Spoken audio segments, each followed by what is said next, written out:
नमस्कार दोस्तों, मैं विकास मल्होत्रा स्वागत करता हूं आपका लाल किताब एस्ट्रो सेंटर चैनल पर। दोस्तों, अक्षय तृतीया का दिन वो खास दिन होता है जिस दिन बांके बिहारी जी के चरण दर्शन का सौभाग्य उनके भक्तों को मिलता है। आज के इस छोटे से वीडियो में दो कथाएं जो चरण दर्शन के साथ जुड़ी हुई हैं। बांके बिहारी जी के साथ तो हज़ारों कथाएं जुड़ी हुई हैं, उनके भक्तों का अपना अनुभव है।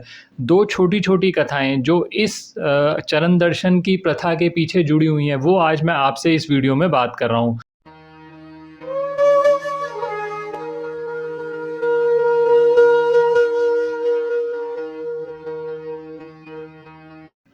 बांके बिहारी जी साक्षात राधा और कृष्ण का सम्मिलित रूप हैं। स्वामी हरिदास जी ने इन्हें अपनी भक्ति और साधना से प्रकट किया था।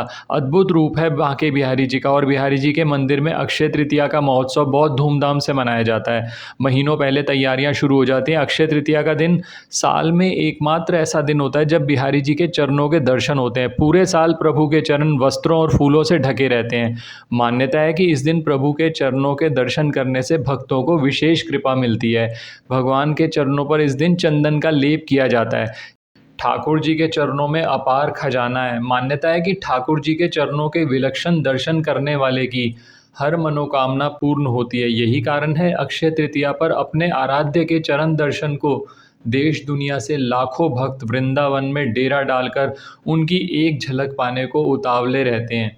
ठाकुर जी के चरण दर्शन के पीछे अनेक कथाएं प्रचलित हैं। 500 वर्ष पूर्व स्वामी हरिदास जी बिहारी जी की सेवा में पूरे दिन व्यस्त रहते थे।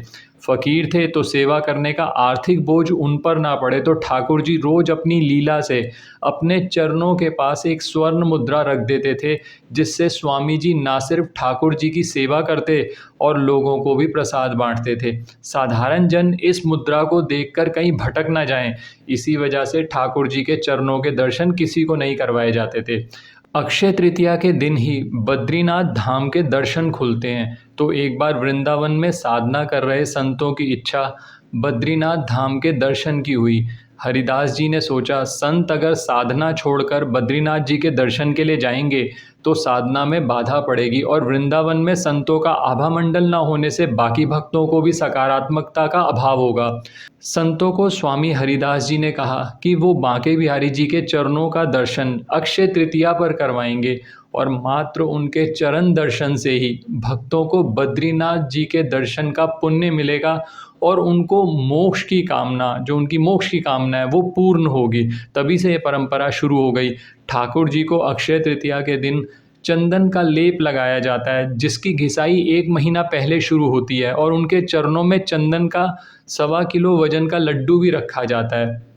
इस लड्डू के प्रसाद और चरण दर्शन से भक्तों के असाध्य रोग दूर होते हैं और सभी मनोकामना पूर्ण होती हैं। चरण दर्शन के साथ बहुत मीठी कथाएं जुड़ी हैं। आज एक और कथा का श्रवण आपको कराता हूँ।